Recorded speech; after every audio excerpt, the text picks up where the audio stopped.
ஏதோ சினிமால வர சீன்னு நினைக்காதீங்க, இது நிஜம். கொள்ளிடம் ஆற்றில் கரை புரளும் வெள்ளம், கடலில் கலக்கும் 1,00,000 கன அடி நீர், வைரலாகும் ட்ரோன் வீடியோ. கர்நாடக மாநிலம் காவிரி நீர் பிரிப்பு பகுதிகளில் கடந்த சில நாட்களா கனமழை வந்துட்டு இருக்கு.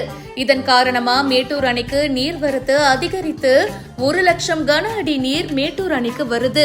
ஏற்கனவே மேட்டூர் அணை தன்னுடைய முழு கொள்ளளவான 120 அடியை எட்டி இருக்கு. வர்ற உபரி நீரை அப்படியே கொள்ளிட ஆற்றுக்கு திறந்து விட்டுருக்காங்க. இதன் காரணமா அரியலூர் மாவட்டம் ஜெயங்கொண்டான் அருகே இருக்கிற அணைக்கரை கொள்ளிடம் ஆத்துல வெள்ளம் கரை புரண்டு ஓடுது. இரு கரைகளையும் அப்படியே சூப்பரா தொட்ட மாதிரி போற இந்த வெள்ள நீர் அணைக்கரை கொள்ளிட ஆத்து வழியா கடல்ல கலக்குது. இந்த காவிரி நீர் கல்லணையில இருந்து கொள்ளிட ஆத்துக்கு உபரி நீர் ஆர்ப்பரித்து இந்த நீர் வீராணம் ஏரி உட்பட பல்வேறு பகுதிகளுக்கு கடந்த 2 நாட்களா 60 மதகுகள் வழியா 1,00,000 கன அடி உபரி நீர் வெளியேற்றப்பட்டு வருது.